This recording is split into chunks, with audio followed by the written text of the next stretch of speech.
Hi, Jennifer Bardot, and we are here to talk about grit today. And what does grit stand for? Growth, resilience, intention, and tenacity, which leads me to introducing my next author, Debi, who is a contributing author in Intention. So, Debi, who are you?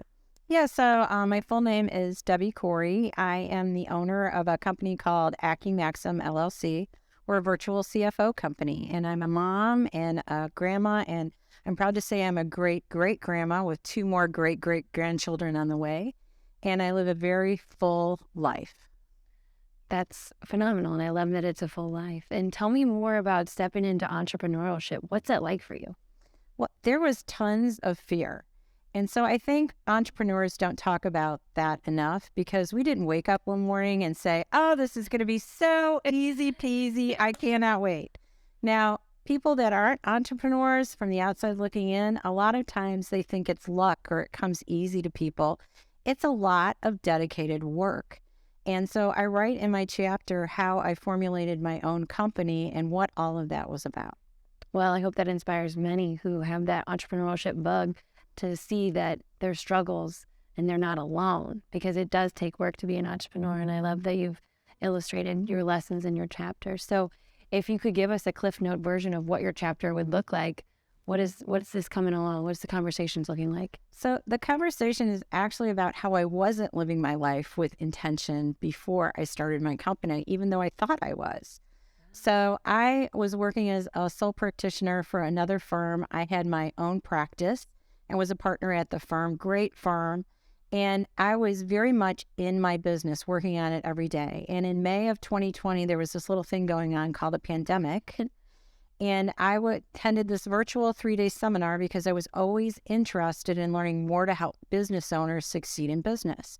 And that's what it promised. Barbara Cochran was going to talk. Joseph Arafas was going to talk. It was like amazing. It was like this price, $97 to hear these people think.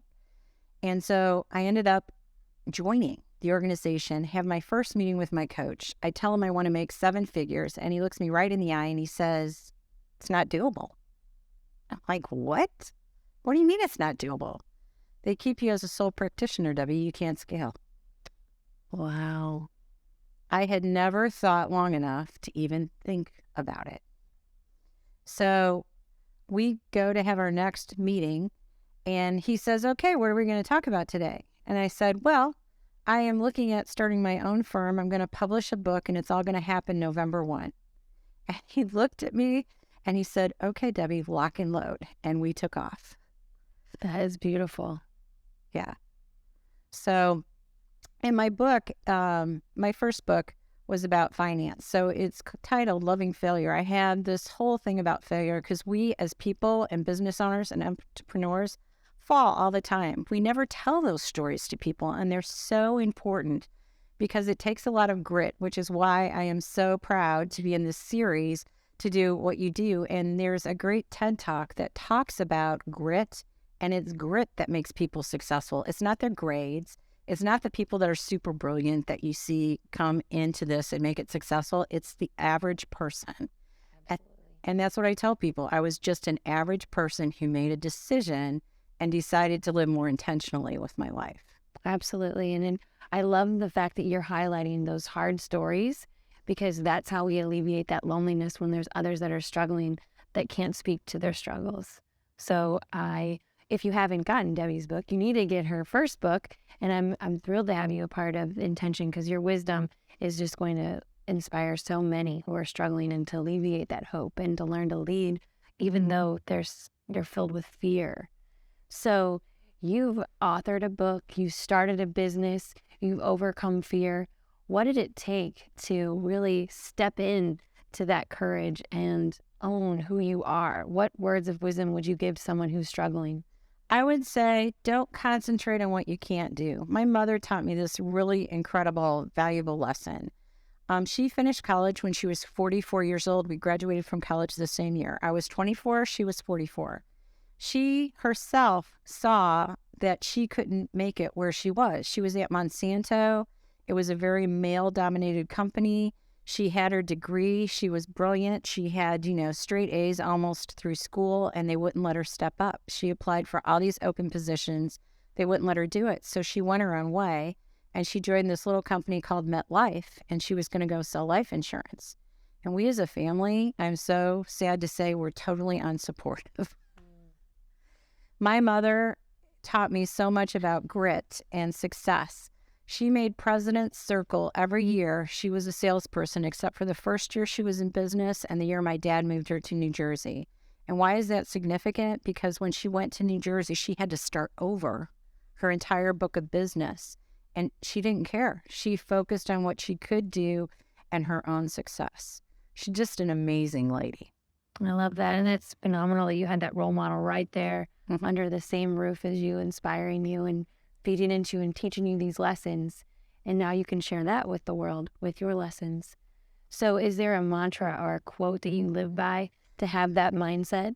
You're going to think this is so humorous, but on my days that I know are going to be super tough because I just have a lot of maybe really hard decisions to make, or I'm helping a client through a really hard thing, I've put on my Superwoman cape and I literally stand in my mirror with my hands on my hips and I say, I got this.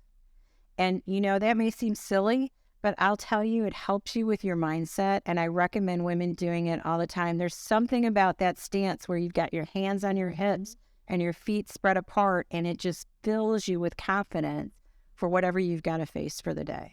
And I love that you said it was in front of a mirror because you're looking at yourself intensely, owning it. Right. Yeah, that's powerful. You know, you said something really interesting that I would love to jump back to. And you said, how did I get over my fear? Yeah. You don't get over the fear, ever. Yeah.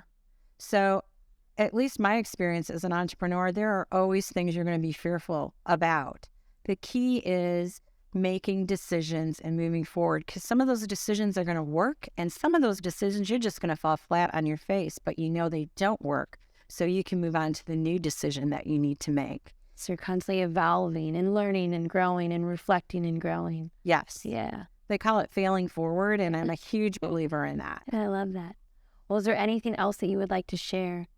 Yeah, I would say, you know, if you've been sitting there and wanting to start a business, I didn't start off full force. I started with a side hustle with this little tax practice that was just vacation money.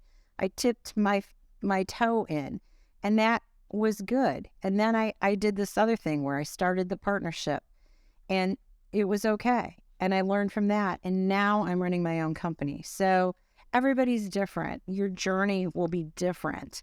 Don't judge yourself by anybody else. Just do your journey and enjoy it along the way. You don't have to wait for a big reward. That's probably my biggest lesson learned.